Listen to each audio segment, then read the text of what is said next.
The Kassina-Nankana West District was carved out of the Kassina-Nankana Municipal in 2008.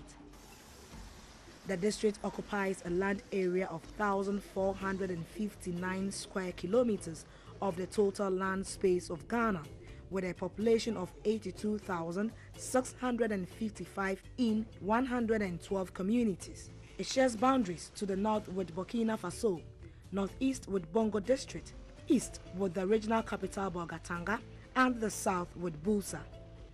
The district has 6 health centers, no district hospital, and 35 demarcated CHIPS compounds with 31 functioning.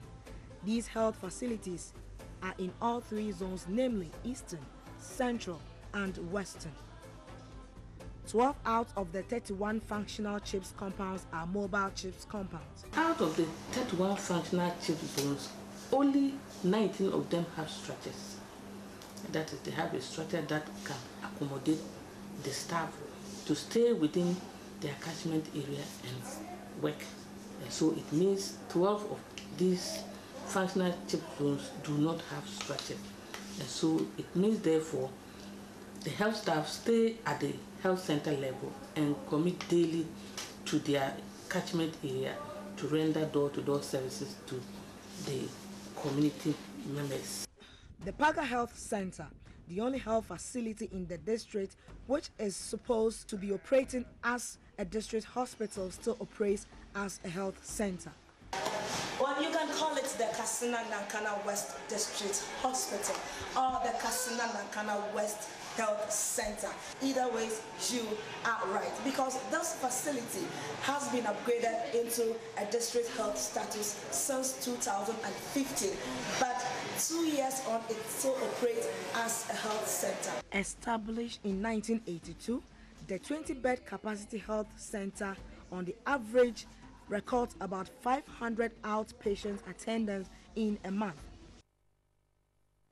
Welcome back. So that's Zubaida Ismail's report. I've been joined in studio by Brighton Anamfo, who's been out there touring the regions on behalf of TV3 for missions, and also the Honorable Rudolph Amenga Etigo. He is the Member of Parliament for the Kassina-Nankana. Chief, welcome and thank you very much. And also the Honorable Edward Bauer, the MP for Bongo. Gentlemen, welcome. Good morning. I'll start with you because this is within your domain. In 2015, that particular hospital was given a district status, but as we speak, it's still operating as a regular health facility, you know, without that clout. Why is that so? Do you know? Well, I think basically it's because the Ghana Health Service has not been able to mobilize the necessary funds to upgrade it. The community has been asking for upgrading for a very long time now. The youth have even come together to organize fundraising to help.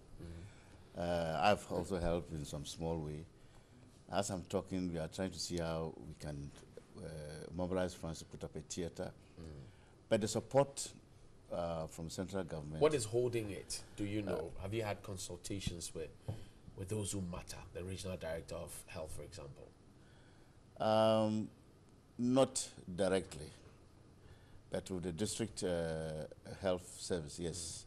And the impression I have is that it's just a budgetary issue. And the second thing is that we are not getting the kind of personnel that are needed ready to move there. You know, it's just at the border of Burkina Faso. It's considered rural, deprived, and the kind of people who need to be there to get things done rather prefer to be in more endowed areas. So personnel is also a problem, apart from the fact that... But Honourable, you're in Parliament with the Minister for Health. Have you engaged them on a one-on-one conversation to say, yo, Mr. Kwekumen, this is it. 2015 and we're in 2018, no show. Can you come to our aid? Because lives are being lost on a daily basis. Let me say that I don't think that communities really need to be on the begging side of things. It's the responsibility of central government to ensure but if they are failing, I'm saying that it's the basic responsibility of central government that responds to the needs of every community. So once this case is officially known, Right. what I can do is to lobby. So I've written to the Minister and the Ghana Education Service. I'm doing follow-ups. Ghana Health Service, you mean? The Ghana Health Service. I'm trying to do follow-ups just to speed up the movement of resources to the Where area. have we got into? I'll come to Bright to tell me some stories from Bongo, but where have we got into, Honorable? And can I respectfully ask that you make this a personal project Of to course. see it to fruition? Of course, it's at the core of my health planning for the place. Right. That's why I have even done special efforts to help of supplies and to help towards the building of the theater. Right. And as I'm talking now, I'm just hoping that if the common fund does its side of the bargain by paying us, which they haven't, a lot of those resources will go into developing that health facility. Sina Bright, so you were in Bongo. Let's turn our attention now to Bongo. Tell me, what did you see? Well, Bongo is a rich district. Is it? It is. Edward Baha, is your Yeah, constituency rich? you Is shouldn't it- give that impression. It is. The and I'll MP tell says you no. why. And I'll tell you why. There's a way the district can be rich. Let's assume that it has what it takes to get rich. The road that we showed in that story links Burkina Faso.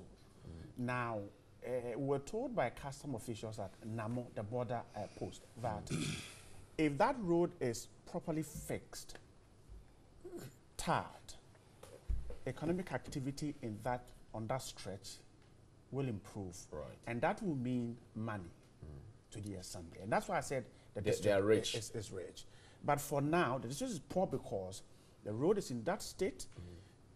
Some trucks can't even use the road. In fact, last year, the assembly said it had to close the road because it was dangerous.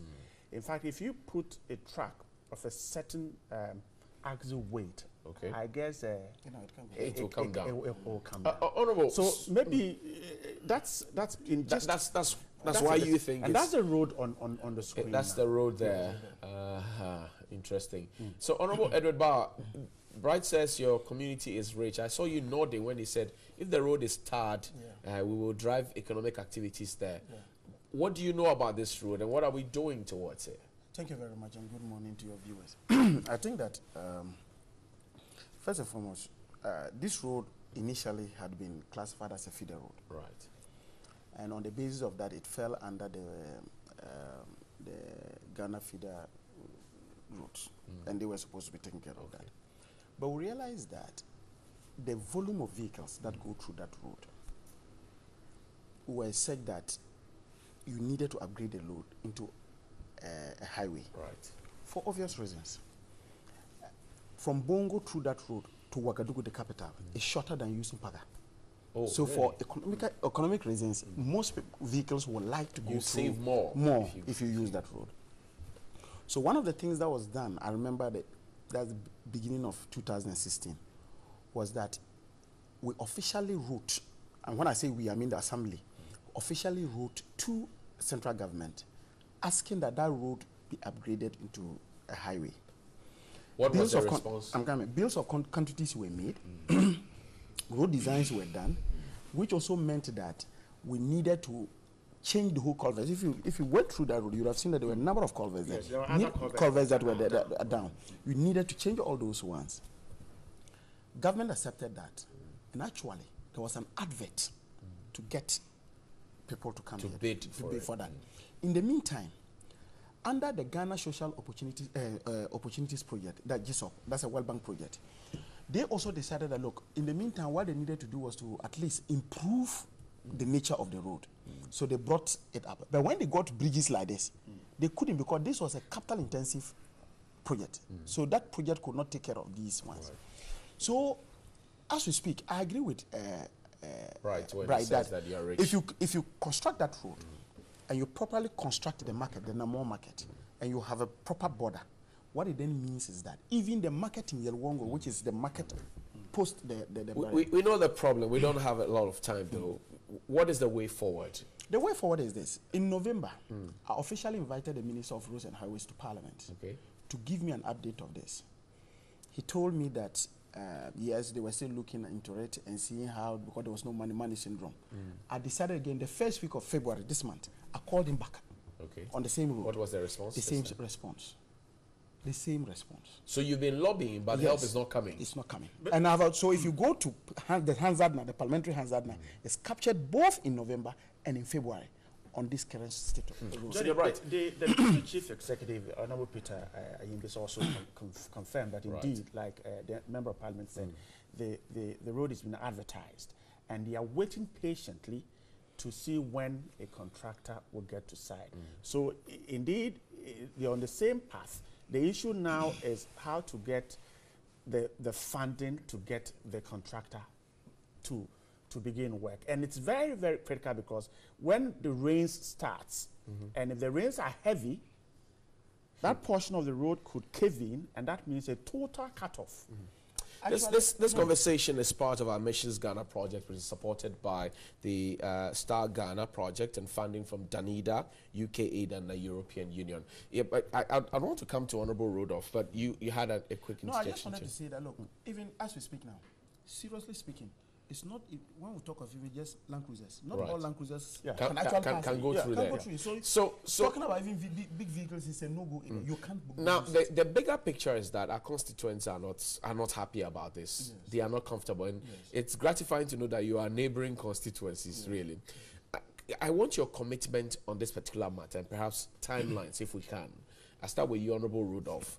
So, I'm worried about the hospital, the health facility. And already you are pushing some funds into it. But for how long can you do that?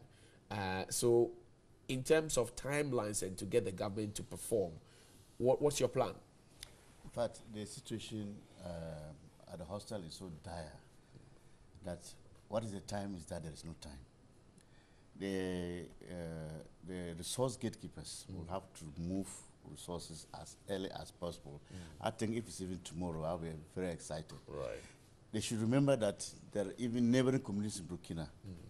They patronize the Paga facility. And the more they delay, the more things will run down. If you go and see even where newly delivered babies sleep, you where do they sleep? In fact, they share the same place with the women. The women. Wow. And any time there is an outbreak, you can't even guarantee that these newborns are safe. Will not get it. I saw a foundation on the screens, that something that Senior Bride brought. Is that a project that has stalled? It's one of the key projects that has stalled. In fact, there is no major infrastructure there. There's even no laboratory, something you can call a laboratory. There's no theater. What they showed was the foundation for the theater, which has stalled. And there are many other facilities, that just stagnated at a certain point, and we are seeing no progress at all. That's part of the fact that the community itself is making efforts to raise funds. The speed with which central government is responding is very slow. Can we respectfully task you to raise this again on the floor of Parliament? Of course. This week? Of course, one way by which we can draw attention, we will do that. Right, thank you. Honorable Bawa, so let me come to you now. Finally, this is it. This is the problem. And we know that we're sitting on gold, but we are not mining it, as Senior Bride says. What's the plan way forward? You see, first of all, let me state that the plan is to still pressurize central government, because generally we can't use the IGF in Bongo to do that. The common fund that comes to Bongo cannot also do that. So central government will have to embrace this. What we need to do is to push that. The fear I have in this is that I can't give timelines, because you see, you give timelines when you have control over all the factors. Right. There are parts of the factors you don't have control over when it comes to release. Have you lost hope? I have not lost hope. I don't lose hope easily. So what I'm going to do, just as I told you, in February, in November I did one in February. I give them a space of about 2 months. I will go back again. And for me, in all these things, I want a situation where you, the minister, you openly come, because when you speak to Ghanaians, everybody listens. So for the third time, if I'm going to ask that, it will not be that, look, this is something I'm not putting so much, and I'm making Ghanaians to know that this is going to, this is what the problem we're going through. And I also want to thank your platform, because your viewership is huge. Right. I believe maybe the Minister for Roads and Highways is watching. Oh, they watch. Maybe any other influential person is watching, and that they should come on board, because see, this is not just because it's Bongo, it is Ghana.